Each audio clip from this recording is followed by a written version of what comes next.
CO2 concentration tends to increase in the atmosphere.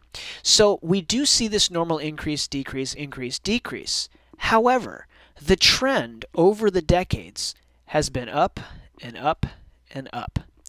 Now, all the way back to May of this year, that is the value that we see right over there, 394.2. 394.2 was the high at that point. And these data, by the way, are current as of November 1st. November 1st.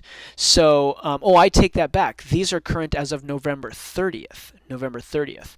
So these are very, very recent results. And I wanted to actually show you the website where this information comes from so that you can monitor this every single month for as long as you want. But again, just to remind you, it was 280 parts per million back in 1850. Okay. So here is the actual website I refer you to. This is a website of the National Oceanic and Atmospheric Administration.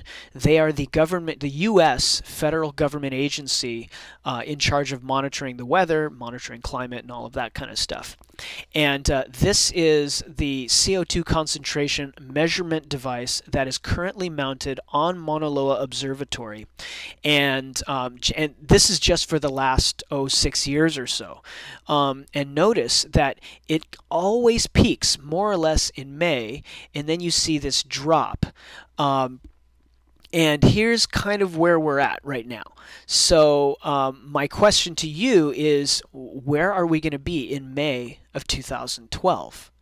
Well, if you just draw a line through the peaks of all of the past years, and this is just a rough line, this kind of puts our dot for May of 2012 right at about 395 or somewhere above that. So you guys will have to check it out for me. Come back in June 1st of 2012 and see if I was correct for that May result. That would be really interesting, wouldn't it?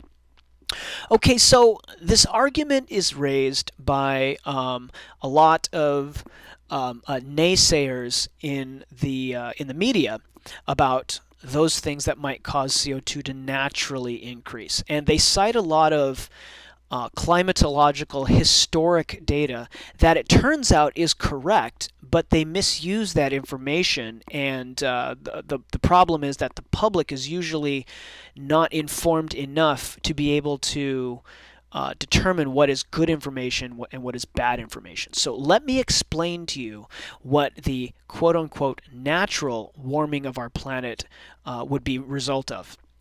It's actually the result of Earth cycling that was discovered by an astronomer by the name of Milankovitch. And Milankovitch developed these mathematical formulas to explain the movement of Earth around the sun. Turns out we do not go around the sun in a round pattern. We actually fluctuate. And we fluctuate around the sun in three very distinct ways. The first way is a process called eccentricity. Eccentricity is an understanding of how the orbit of Earth around the sun changes. At times, our orbit around the sun is more or less circular, in which case, at all points along this circle, we are about the same distance from the sun. However, on occasion, our circular orbit begins to take on a more oval orbit. When it takes on an oval orbit, there are going to be times when we are much further away from the sun and much closer to the sun, and all variations in between. When this happens, the Earth will get an unusually high amount of sunlight, and at other times an unusually low amount of sunlight. So this would be an example of a high amount of sunlight because we are much closer to the sun. Here would be a lower amount of sunlight. And this variation here in the orbital eccentricity of our planet follows more or less a 100,000 year cycle. That is, every 100,000 years we go through this cycle of being very circular to very oval to being very circular again. The second Earth cycle, or the second Milankovitch cycle, is called the obliquity axial tilt. And many of you already know that Earth is actually tilted on its axis. We spin at a slight tilt around when we're orbiting around the sun, and that is what causes our seasons. But that tilt actually has a wobble to it. Right now we're somewhere around 23 degrees. That's our axial tilt. But historically, this axial tilt will vary from about 22.1 to 24.5 degrees. When that axial tilt is greatest, 24.5 for example, that means our seasons are intensified. Much colder winters, much warmer summers. When that axial tilt is not so intense, so 22.1, then we have much milder winters and milder summers. Now the third way is something called precession. Precession means that the actual axial tilt itself is rotating, and it spins in an entire circle, and for it to go all 360 degrees takes about 26,000 years. Oh, I should mention, by the way, the axial obliquity, that variation there is on a 41,000 year cycle. Okay, so at any given time, because of any one of these Milankovitch cyclings, we could either increase or decrease the sun's radiation as it hits the planet. When you factor all three together, you can actually generate a very interesting curve that very easily predicts why it is that we had ice ages and warming periods throughout our geologic past. Kind of interesting.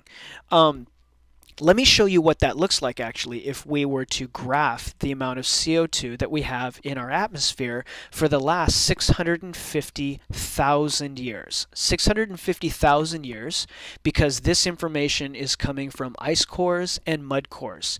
And so far we are getting really, really good, by the way, at drilling through ice and drilling through muds, but we still can't quite get much beyond 1 million years when it comes to CO2 patterns. Hopefully, with some new technologies that will be implemented in the next decade, we'll be able to go a little further back in time. But for now, we have a pretty darn good record all the way back to about 650,000 years. 650,000.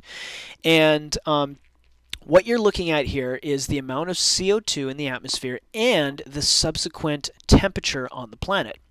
And you'll notice the dips. You guys see the dips right there?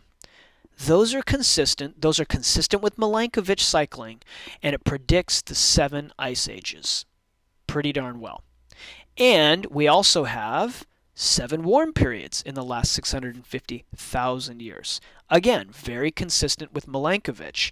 And what people might say is, oh, well, look, right here, we're in a warming trend. Isn't it true that we're just probably on the tail end of a normal warming cycle? Well, yes, only up until about 1850.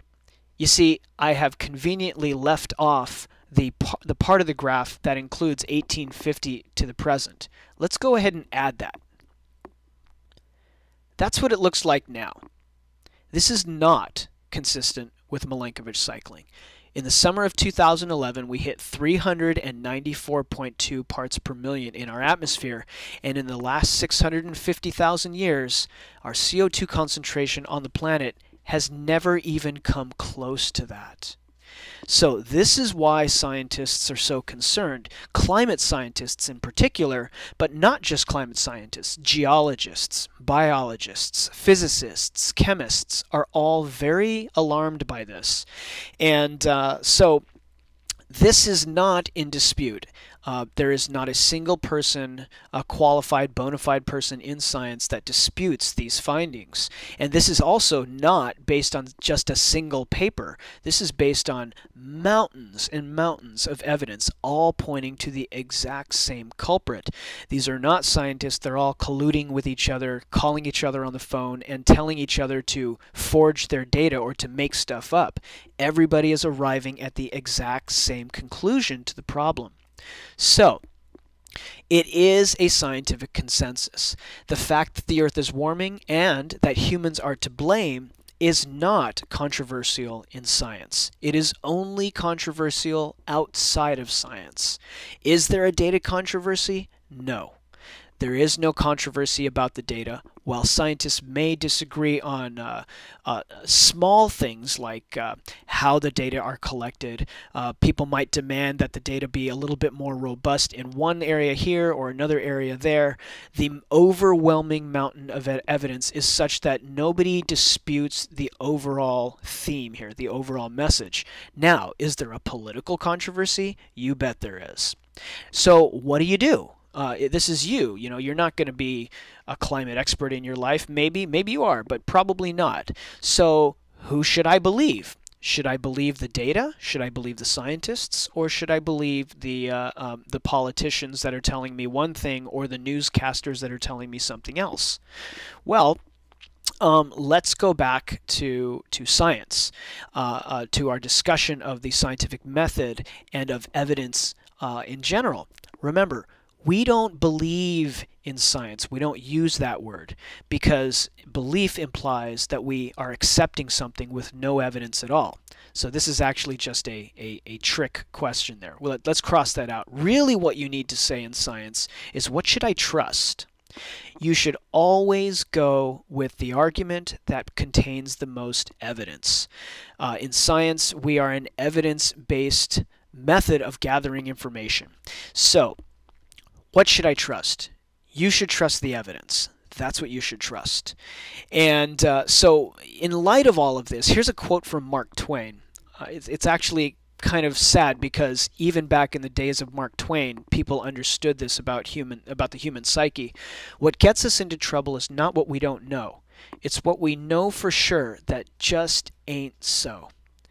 In other words, it's not the things that we're unaware of that are going to get us in trouble. It's those things that we absolutely know to be true, we just don't want to believe it. So you guys may have heard of this movie, An Inconvenient Truth. Decent movie. Skip if you're going to watch this movie, you might want to just skip through all the political stuff about Al Gore's life. The actual information that he is providing in here, the scientific information, is more or less okay. It's pretty good.